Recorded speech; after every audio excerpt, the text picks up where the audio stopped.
Big ബോസിന്റെ latest promo വന്നിട്ടുണ്ട്. അപ്പൊ എവിക്ഷന്റെ പ്രമോ ആണ് വന്നിട്ടുള്ളത്. സിജോ എവിക്റ്റ് ആവുന്ന ആ പ്രമോ ആണ് വന്നിട്ടുള്ളത്. ലാലേട്ടൻ വന്നിട്ട് പറയുന്നുണ്ട് ബിഗ് ബോസ് വീട് പ്രവചനാതീതമാണെന്നുള്ളത്. പ്രേക്ഷകർ എങ്ങനെയായിരിക്കും ഗെയിമിനെ വിലയിരുത്തുന്നതെന്നും നമ്മൾ വിചാരിക്കുന്ന പോലെ അല്ലായിരിക്കും എന്നൊക്കെയുള്ള രീതിയിൽ ലാലേട്ടൻ അവിടെ സംസാരിക്കുന്നുണ്ട്. അപ്പൊ സിജോ ആണല്ലോ എവിക്റ്റ് ആവുന്നത്. അപ്പൊ ബിഗ് ബോസ് പറയുമെന്ന് പറഞ്ഞിട്ട് അവർക്ക് കൊടുത്തിരിക്കുന്ന ടാസ്ക് ത്രാസിൽ ഇങ്ങനെ വെയിറ്റ് ഉണർന്നിട്ട് തൂക്കുന്നതായിട്ടാണ്. പൊങ്ങിയിരിക്കുന്ന ത്രാസ് ആരുടേതാണോ അയാൾ എവിക്റ്റ് ആവുന്നതാണ് ബിഗ് ബോസ് പറയുന്നത്. ഋഷിയും ജാസ്മിനും ആണ് ആദ്യം വയ്ക്കുന്നത്. അങ്ങനെ ഋഷി സേവ് ആവുകയാണ്. അത് കഴിഞ്ഞിട്ട് പിന്നെ സിജോയും ജാസ്മിനും വയ്ക്കും. അത് കഴിഞ്ഞിട്ട് അതിൽ നിന്ന് ജാസ്മിൻ സേവ് ആവുകയും പിന്നെ സിജോയും ശ്രീതുവുമാണ് വയ്ക്കുന്നത്.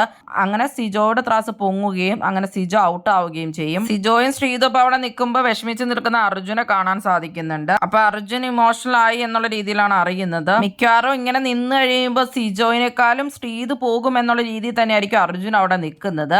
സിജോ പോകുമെന്ന് അവിടെയുള്ളവർ പോലും എക്സ്പെക്ട് ചെയ്യാൻ സാധ്യതയില്ല. ടോപ്പ് 5 സിജോനെ എല്ലാവരും പറയാറുണ്ടല്ലോ. അപ്പൊ ആ ഒരു ടെൻഷനിലായിരിക്കും അർജുനും നിൽക്കുന്നത്. അത് മാത്രമല്ല സിജോ ആയിട്ടും കണക്റ്റഡ് ആയിട്ടുള്ള ഒരാൾ തന്നെയാണ് അർജുൻ. നാളെ ആണെങ്കിൽ അപ്പൊ സിജോയുടെ ബർത്ത്ഡേയും കൂടെയാണ്. ബർത്ത്ഡേ സെലിബ്രേഷൻ ഒക്കെ ശേഷമാണ് അപ്പൊ എവിഷൻ നടക്കുന്നത്.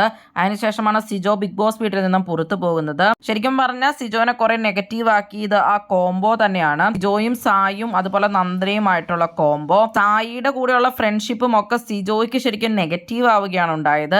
ഗെയിം സ്പിരിറ്റ് ഇല്ലാത്തതും എല്ലാം തന്നെ. സിജോയ്ക്ക് ഒരു കോംബോയുടെ ഒന്നും ആവശ്യം ഉണ്ടായിരുന്നില്ല. ഒറ്റയ്ക്ക് തന്നെ നന്നായിട്ട് കളിച്ചുകൊണ്ടിരുന്ന ഒരു കണ്ടസ്റ്റന്റ് ആയിരുന്നു സിജോ. ശരിക്കും പറഞ്ഞാൽ ഫാമിലി വീക്കിനൊക്കെ ശേഷം സിജോയുടെ ഗെയിം തന്നെ നിന്നു പോയിട്ടുണ്ടായിരുന്നു എന്ന് പറയാം. നന്ദനയോടുള്ള ഒരു സ്നേഹവും കാര്യങ്ങളൊക്കെയാണ് കൂടുതൽ കണ്ടിട്ടുണ്ടായിരുന്നത്. പിന്നീട് സിജോയും സായും നന്ദനയുടെ പുറകെ കൂട്ടുകൂടാനായിട്ട് നടക്കലും അതുപോലെ തന്നെ വീട് പണിത് കൊടുക്കുന്ന കാര്യങ്ങളും സിജോ സായി ആയിട്ടുള്ള ഡിസ്കഷൻസും സിമ്പതി വോട്ട് കിട്ടാനാണെന്നുള്ള രീതിയിൽ പ്രേക്ഷകർ അതൊക്കെ വിചാരിച്ചിട്ടുണ്ടായിരുന്നു. അത് മാത്രമല്ല നന്ദനയുടെ ഇവരുമായിട്ടുള്ള വെറുപ്പിക്കലും ആ കോംബോ ആളുകളിൽ വളരെയധികം നെഗറ്റീവ് ഉണ്ടാക്കിയിട്ടുണ്ടായിരുന്നു. സായും നന്ദനയും കൂടിയ പിന്നെ ശരിക്കും പറഞ്ഞാൽ സിജോയുടെ ഗെയിം ഇല്ലാണ്ടായി എന്ന് പറയാം. അവിടെ നിന്നോട്ട് സിജോയുടെ ഗെയിം ഡൗൺ ആയിട്ടുണ്ടായിരുന്നു. അതുകൊണ്ട് തന്നെയാണ് ഇപ്പൊ സിജോ ഔട്ട് ആയതും. എന്താണ് നിങ്ങൾക്ക് തോന്നുന്നത്?